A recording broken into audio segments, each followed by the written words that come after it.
Welcome to this week's Torah lesson. This week's Torah portion is Parsha Shelach. The question of the week is, did Moshe Rabeinu make a mistake by sending the spies? So in this week's Torah portion, Parsha Shelach, we learn about Moshe Rabeinu sending the spies. And Hashem said, Shlach lecha. You should send because you want to send. So the question is, did God want Moshe Rabeinu to send the spies? If God didn't want, why did Moshe Rabeinu send? And if God did want, so then what did Moshe Rabeinu do wrong? And not only that, the fact is, we all saw what happened with the spies. They came back with a terrible report, and because of that, there was tremendous suffering for the Jewish people. And the question then is, later on, Moshe Rabeinu again sent spies. And Joshua sent spies later on. So if it was a terrible thing, why do they keep on sending spies? So the Rebbe explains, and he said as follows. There is no question that if God tells you giving you a gift to the land of Israel, there's no reason to send spies to see whether we should accept the gift. Hashem is giving you a gift. The land of Israel is great.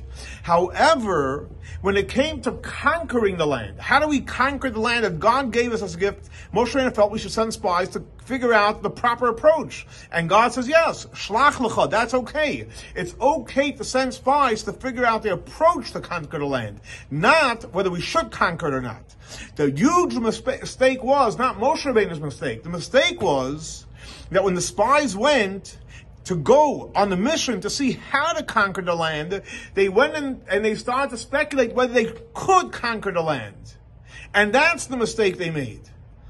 So the answer to the question, Moshe Rabeinu didn't do anything wrong. He sent spies to see how to conquer the land. The spies come back and they're telling him whether they should conquer the land or not. That was not their mission. And that's why Moshe Rabeinu had no issue sending spies again, for the mere purpose to see how to conquer the land. And that's why Joshua had no issue with sending spies, because as long as you stay focused on your mission, which is, that's the question, is how to conquer, not whether to conquer, there's nothing wrong with sending out spies. As a matter of fact, God said that's okay.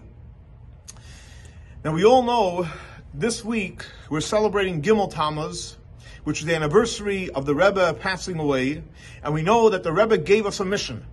The mission the Rebbe gave us is to learn Torah, to teach mysticism all over the world. So in other words, the same idea applies. Our job is to teach mysticism, and we have the power to teach and reach the whole world. The only question is how to do it. But whether we should do it or not, that's not an option. We are here to teach Torah to the world, because that's what the Rebbe instructed us, and that's going to bring the Mashiach. How we do it, that's already up to us. Everyone has to figure out how to spread the teachings of Chassidus to the whole world. So I want to wish you all, we should have a great week. We should continue to do our work of making this place a godly place, and we'll all merit for the coming of Mashiach speedily in our days. This week's Torah lesson is dedicated to the memory of Baruch Ben Ari Leib, Shlomo and Yosef, Rachel Baslipa, Tzina Basar. May the souls be elevated by Torah we're studying in their memory. For more information, please see our website, chabad.swf.org. Have a great and blessed week. Shavua Tov.